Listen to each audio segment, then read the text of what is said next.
ఏపీలో కొత్త ప్రభుత్వం ఇంకా అధికారంలోకి రాకముందే ఆయా శాఖల్లో ప్రక్షాళన మొదలైంది. గత ప్రభుత్వ హయాంలో వైసీపీ నాయకుల అడ్డగోలు దోపిడీకి యథేచ్ఛగా సహకరించిన అధికారులపై దృష్టి సారించింది. ఇప్పటికే వివాదాస్పద అధికారులను పక్కన పెడుతూ వరుసగా ప్రభుత్వ ఉత్తర్వులు జారీ చేశారు. ఆయా కార్యాలయాల నుంచి డాక్యుమెంట్లు మాయమవ్వకుండా చర్యలు చేపట్టారు.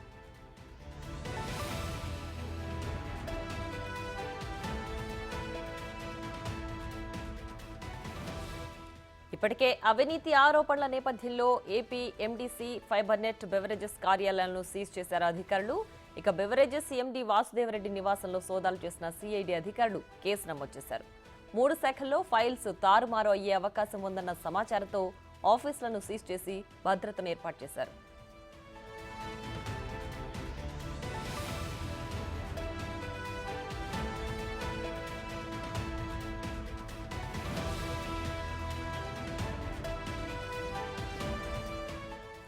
మరోపక్క చంద్రబాబు ఆలోచనలు ఆదేశాలకు అనుగుణంగా ప్రభుత్వ యంత్రాంగం ఇప్పటికే పరుగులు తీయడం మొదలుపెట్టింది.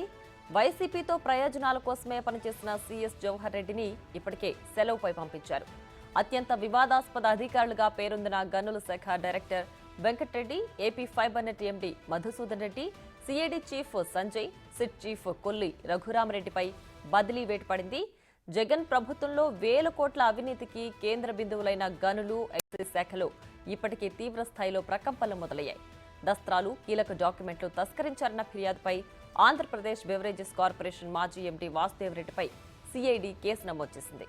గత 5 ఏళ్లలో యథేచ్ఛగా చెలరేగిపోయిన అధికారుల్లో ఈ పరిణామాలు వణుకు పుట్టిస్తున్నాయి.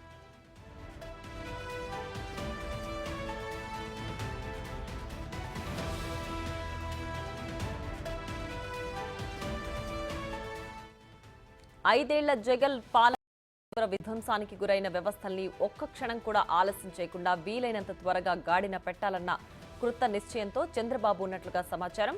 చంద్రబాబు ఆలోచనల మేరకు ప్రభుత్వ ప్రధాన కార్యదర్శి నుంచి ఇప్పటికే పలు శాఖలకు వివిధ ఆదేశాలు జారీ చేశారు. మరోవైపు అమరావతి ప్రాంతంలో పెద్ద ఎత్తున జంగిల్ క్లియరెన్స్ పనులు సాగుతున్నాయి. పిచ్చి మొక్కల తొలగింపు, రోడ్లు బాగు చేయడంతో పాటు గతంలో జరిగిన నిర్మాణాల వద్ద పనులు మొదలయ్యాయి. ప్రమాణ స్వీకారం తరువాత జరిగే రివ్యూలకు కీలక శాఖల అధికారులు సిద్ధమవుతున్నారు.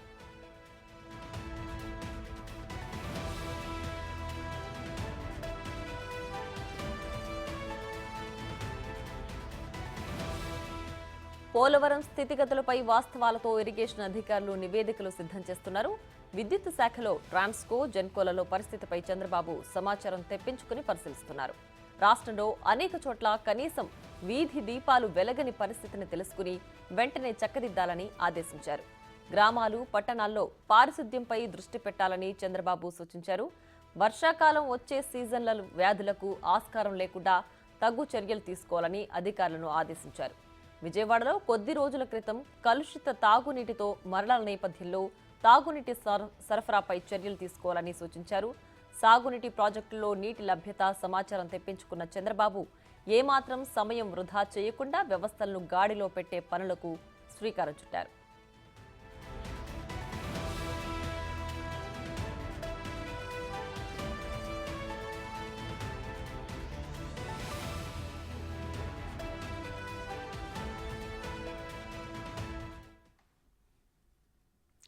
ఇక ఇదే అంశానికి సంబంధించి మరింత సమాచారం మా ప్రతినిధి రాణా లైవ్ లో అందించడానికి సిద్ధంగా ఉన్నారు.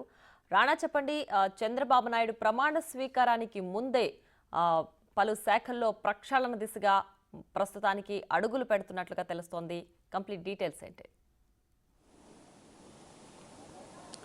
ముఖ్యంగా ఆయన ప్రమాణ స్వీకారం కేవలం ఇంకా 2 రోజులు మాత్రమే ఉన్నటువంటి నేపథ్యంలో ప్రభుత్వంలో అత్యంత కీలకమైన డిపార్ట్మెంట్ల పైన ఆయన ఫోకస్ పెట్టేట్టుగా సమాచారం అవుతుంది. ఆ ఫోకస్ ఇప్పటికే సీఎస్ కూడా చెప్పారు. సీఎస్ కూడా మొత్తం ఆ డిపార్ట్మెంట్లో ఉన్నటువంటి ఫైల్స్ కానీ లేకపోతే ఎలక్ట్రానిక్ డివైస్లు కానీ ఎక్కడ కూడా బయటకు పోనీకుండా కూడా వారు ప్రత్యేకమైనటువంటి చర్యలు తీసుకోవడం నేపథ్యం ఏర్పడుతుంది. ఎందుకంటే ఇప్పటికే బెవరేజ్కి సంబంధించినటువంటి డిపార్ట్మెంట్స్ పైన కూడా ఎండీ అయినటువంటి వాసుదేవరెడ్డి ఇంట్లో కూడా ఇప్పటికే కొన్ని సోదాలు చేశారు. అక్కడ కొన్ని కీలకమైనటువంటి డాక్యుమెంట్లు కూడా తీసుకున్నారు. ఎందుకంటే మొత్తం ఆంధ్రప్రదేశ్లో ఈ మద్యంకి సంబంధించినటువంటి విషయంలో పెద్ద స్కామ్ జరిగిందనేది కూడా ప్రభుత్వం భావిస్తుంది.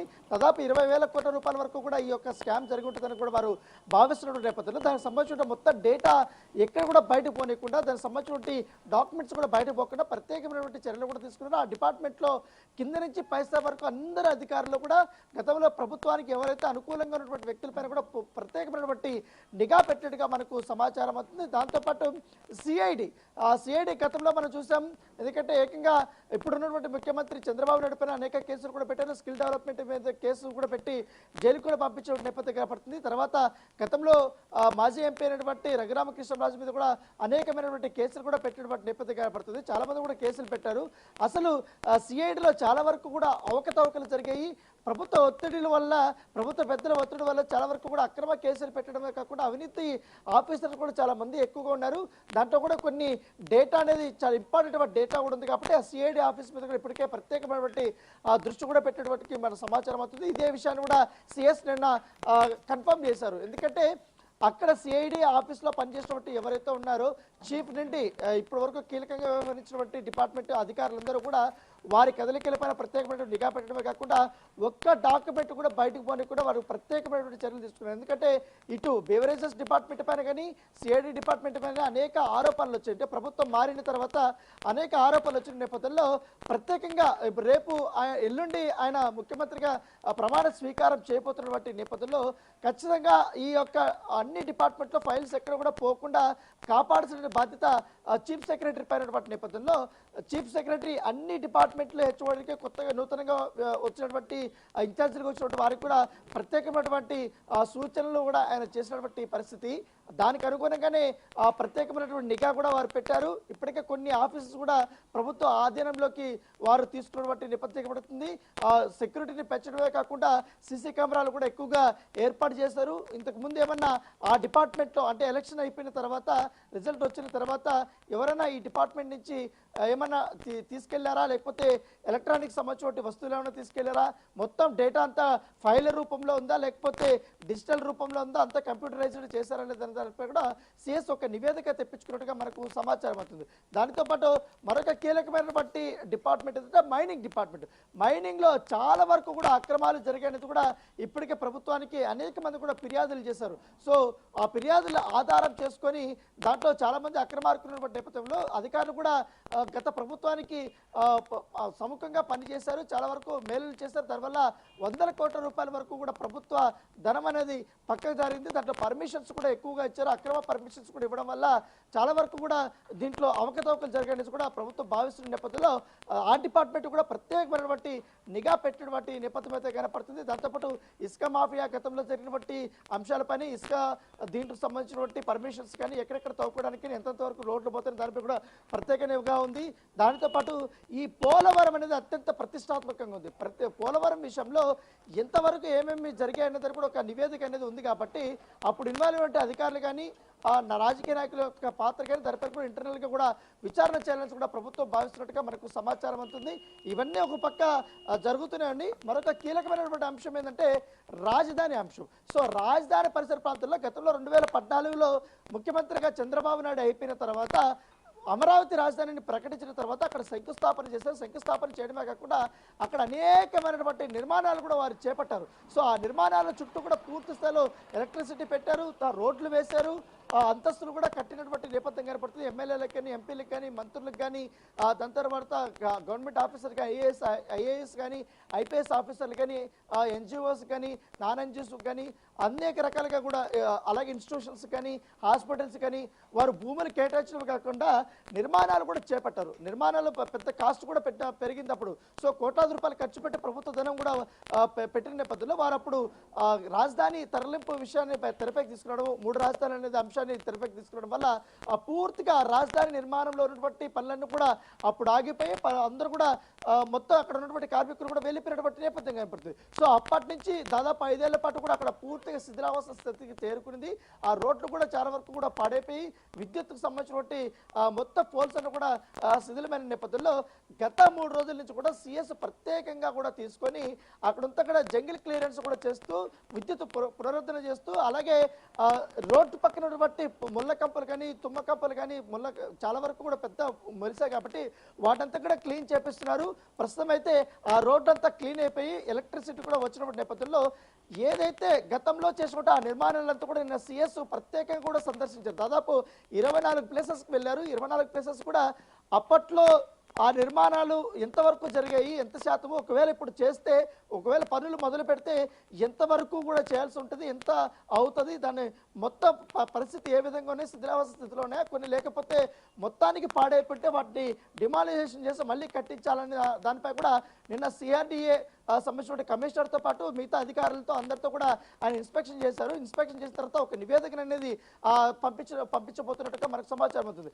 ముఖ్యమంత్రిగా చంద్రబాబు నాయుడు ఏదైతే ఓత తీసుకున్న తర్వాత ఈ యొక్క అంశాలన్నీ కూడా పూర్తి స్థాయిలో కూడా ఒక నివేదిక రూపంలో ముఖ్యమంత్రికి అందించిన తర్వాత ఒక రివ్యూ మీటింగ్ స్టార్ట్ అవుతుంది. ఆ రివ్యూ మీటింగ్ అయిన తర్వాత వీటిపైన పనులన్నీ స్టార్ట్ అయిపోతాయి. ప్రియ చెప్పండి. రైట్. అయితే ఈ జగన్ పాలనలో ప్రభుత్వం గాడిలో పడింది అనుకున్న నేపథ్యంలో చంద్రబాబు ఆయన అంటే ఇంకా ప్రమాణ స్వీకారం కూడా చెయ్యక ముందే చాలా క్లియర్ విజన్తో ఆయన ముందుకి అడుగులు పడుతున్నట్లుగా కూడా తెలుస్తోంది. ఎక్కడైతే ఇన్ఫర్మేషన్ కూడా ఎక్కడ బయటకు వెళ్లకుండా ఆయన పకడ్బందీగా ఫైల్స్ అన్నిటిని కూడా జాగ్రత్త పరిచారు, అలాగే భద్రతను పెంచారు, అలాగే అభివృద్ధి వైపు అంటే అమరావతిని అభివృద్ధి వైపు నడిపించే విధంగా అక్కడ కూడా పనులన్నీ చకచక ప్రారంభిస్తున్నట్టుగా కూడా తెలుస్తోంది. సో ఓవరాల్గా ఇవన్నీ చూస్తుంటే ప్రమాణ స్వీకారానికి ముందే ఒక క్లియర్ విజన్ని ప్రజలకు తెలియజేసే ప్రయత్నం అయితే చంద్రబాబు చేస్తున్నారా? తప్పకుండా. ఎందుకంటే గత ప్రభుత్వంలో అనేక తప్పుదాలు జరిగాయనేసి కూడా ఇప్పటికే చాలా కంప్లైంట్స్ వచ్చాయి.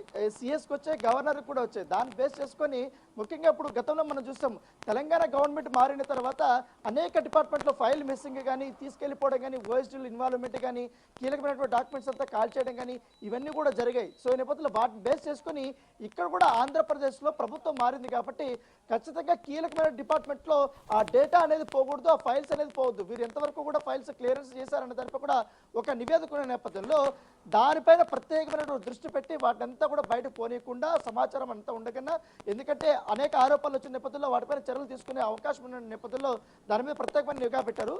దాంతోపాటు ఈ డిసెంబర్ లోపల కొన్ని పూర్తిగా రాజధానిలో నిర్మాణాలను కంప్లీట్ చేసి గృహప్రవేశాలు చేయాలని కూడా కృతనిశ్చయిస్తున్నారు. దాంట్లో భాగంగా ఈ ముఖ్యంగా ఇవి ఏదో డిపార్ట్మెంట్లో ఉన్నటువంటి వారందరూ కూడా సెక్రటరీ డిపార్ట్మెంట్ వాళ్ళు కానీ అలాగే ఇతర ఉద్యోగస్తులు కానీ వాళ్ళకి అందరికీ క్వార్టర్స్ అంతా రెడీ చేస్తారు కాబట్టి ఆ క్వార్టర్స్ అంతా కూడా డిసెంబర్ లోపల క్లోజ్ అయిపోతాయి. ఐఏఎస్ ఆఫీసర్లు కూడా మొత్తం క్లోజ్ అయిపోతాయి.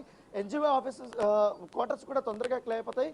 దాంతోపాటు కొన్ని సముదాయాలు కూడా ఉన్నాయి, బంగ్లాలు ఉన్నాయి, విల్లాస్ కూడా అక్కడ ఉన్నాయి. కాబట్టి ఇవన్నీ కూడా గతంలో కట్టినవన్నీ కూడా పూర్తి స్థాయిలో ఇంకా ఫినిష్ చేసిన తర్వాత వాటిని అందుబాటులోకి తీసుకొచ్చి అభివృద్ధి ఏంటంటో చూపెట్టాలని కూడా ఆయన భావిస్తున్నాడు. దాంతోపాటు గతంలో రాజధానిని చూసి ఇక్కడే రాజధాని ఉంటే కొన్ని ప్రత్యేకమైనటువంటి ఎంఎన్సీ కంపెనీలు వచ్చాయి. ప్రపంచవ్యాప్తంగా ఉన్నటువంటి కంపెనీస్ కూడా ఇక్కడ పెట్టుబడులు పెట్టడానికి వారు వచ్చారు, ఎంఓఏలు కూడా తీసుకున్నారు. కాబట్టి వారికి అప్పట్లోనే భూ కేటాయింపులు అనేది చేశారు. సో వాటిని దృష్టిలో పెట్టుకుని చాలా మంది కూడా మళ్ళీ ఇక్కడ వారు ఎంఓ ప్రకారం మళ్ళీ పెట్టుబడులు పెట్టడానికి వాళ్ళు ముందుకు వస్తున్న నేపథ్యంలో గతంలో వాళ్ళకి కేటాయించినటువంటి భూముల పరిస్థితులు ఏ విధంగా ఉన్నాయి, అక్కడ నిర్మాణాలు ఏ విధంగా కూడా నిన్న ఇన్స్పెక్షన్ జరిగింది. వాటి నిర్మాణాలు కూడా స్టార్ట్ అయిపోతే వాళ్ళతో కూడా ఇప్పుడు మళ్ళీ ఎంఓ చేసుకున్న తర్వాత ఆ పనులన్నీ కూడా స్టార్ట్ అయిపోతాయి. మొత్తం 1 yearలోనే పూర్తిగా రాష్ట్ర వ్యాప్తంగా రోడ్లని మరమ్మతులు చేయడమే కాబట్టి దాంతోపాటు ఈ డ్రైనేజ్ వ్యవస్థ, దాంతోపాటు వర్షం పడితే మొత్తంగా లంక గ్రామాలు తూర్పుగోదావరి జిల్లా కానీ పశ్చిమ గోదావరి జిల్లాలోని కానీ అలాగే విజయవాడలో, గుంటూరులో కొన్ని ప్రాంతాల్లో చాలా ఇబ్బందులు పడుతున్నారు. వర్షం వస్తే కూడా నీళ్ళకి ఇండ్లకు రావడం కానీ, తర్వాత దోమలు పెడతాం వల్ల చాలా వరకు కూడా డెంగ్యూలు రావడం కానీ ఇలా చాలా విషయాలు ఉన్నాయి. కాబట్టి వాటిని దృష్టిలో పెట్టుకొని ప్రభుత్వం ప్రత్యేకమైనటువంటి చర్యలు తీసుకోబోతుంది. సో పక్కంగా ప్రభుత్వం రాకముందే సిఎస్ ద్వారా ఈ యొక్క పనులన్నీ కూడా ఇన్స్పెక్షన్ అన్ని కూడా చేపిస్తున్న నేపథ్యంగా పడుతుంది. దానితో పాటు ఇప్పుడు గెలిచినటువంటి ఎమ్మెల్యేలందరూ కూడా గతంలో వారు ఇచ్చినటువంటి ఎలక్షన్ సమయంలో హామీలను దృష్టిలో పెట్టుకొని ముఖ్యంగా ఆ యొక్క నియోజకవర్గాల్లో కూడా వారు పర్యటిస్తున్నారు.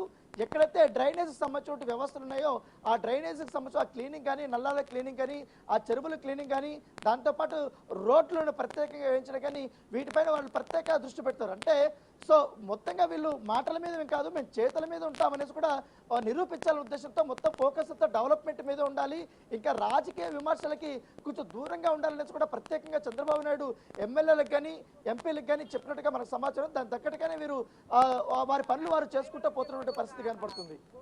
Right Rana, thanks for the updates.